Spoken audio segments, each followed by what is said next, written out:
ന്യായാമോദവളാവകുണ്ടനവതീം തേജോമയീം നൈഷ്ഠികീം സ്നിഗ്ധാപാംഗവിലോകിനീം ഭഗവതീം മന്ദസ്മിതശ്രീമുഖീം വാത്സല്യാമൃതവർഷിണീ സുമധുരം സങ്കീർത്തനാലാപിനീം ശ്യാമാംഗീം മധുസിക്തസൂക്തിം അമൃതാനന്ദാത്മികാം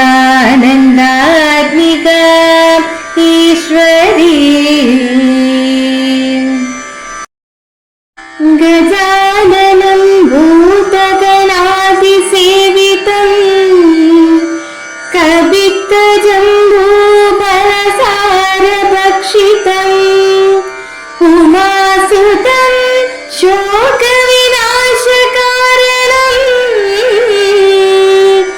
നമാമി വിഘ്നേശ്വര പാദപങ്കജം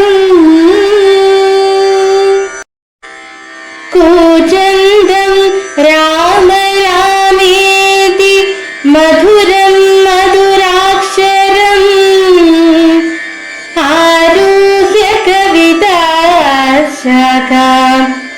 വന്ദേ വാൽമീകി കോകിലം. ഓം ഹരിശ്രീ ഗണപതയേ നമഃ. അവിഘ്നമസ്തു. ശ്രീരാമ രാമ രാമ ശ്രീരാമചന്ദ്ര ജയ. ശ്രീരാമ രാമ രാമ ശ്രീരാമഭദ്ര ജയ. ശ്രീരാമ രാമ രാമ സീതാഭിരാമ ജയ.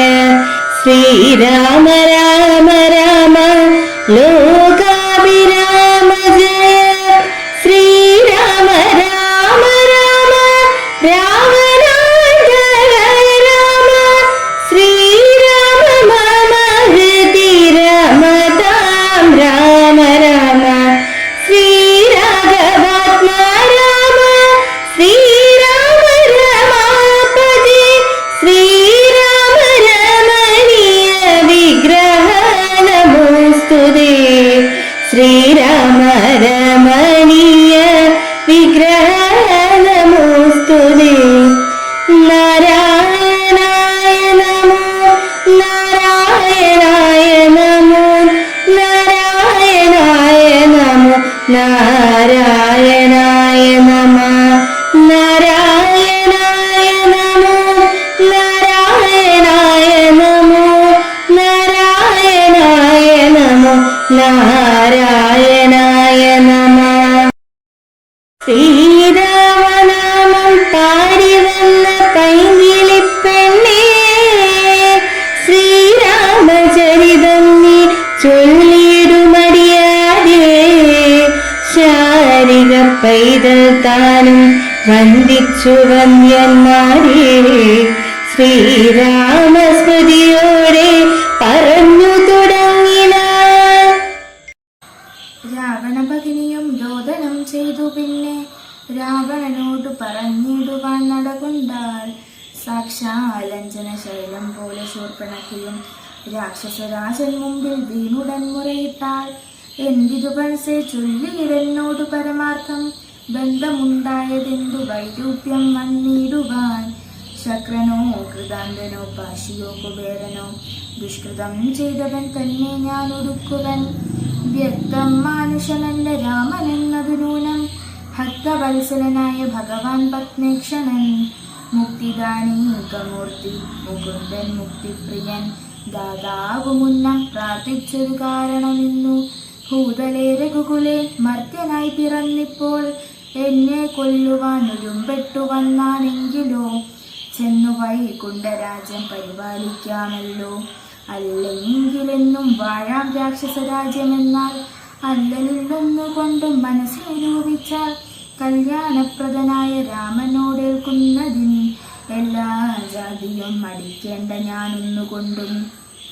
യുദ്ധമാത്മനി ചിന്തിച്ചുറച്ചു രക്ഷോനാഥൻ തത്വജ്ഞാനത്തോടു കൂടത്യാനന്ദവും പൂണ്ടാൻ. സാക്ഷാൽ ശ്രീനാരായണൻ രാമനെന്നറിഞ്ഞതാ രാക്ഷസപ്രവരനും പൂർവവൃത്താന്തമൂർത്താൻ. ഓം അമൃതേശ്വരിയെ നമഃ. ആധ്യാത്മരാമായണം ആരണ്യകാണ്ഡത്തിലെ ശ്രദ്ധേയമായ പഞ്ചവടിയിലേക്കുള്ള ശൂർപ്പണഖയുടെ ആഗമനവും വിലാപവുമാണ് ഇന്നിവിടെ പാരായണം ചെയ്തിരിക്കുന്നത്. രാമായണത്തിലെ ശക്തിയായ സ്ത്രീ കഥാപാത്രമാണ് രാവണ ഭഗിനിയായ ശൂർപ്പണഖ.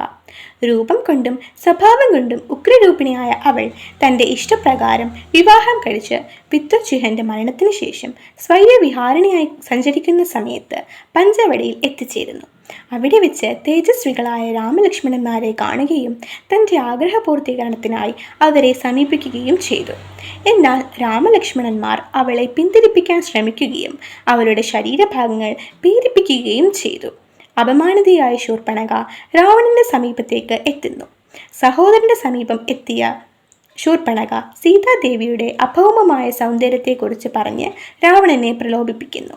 ഈ സംഭവമാണ് പിന്നീട് സീതാ അപഹരണത്തിനും രാവണ യുദ്ധത്തിനും കാരണമാകുന്നത്. അതിനാൽ ശൂർപ്പണഖ വിലാപം രാമായണത്തിലെ നിർണായക വഴിത്തിരിവായി കാണപ്പെടുന്നു.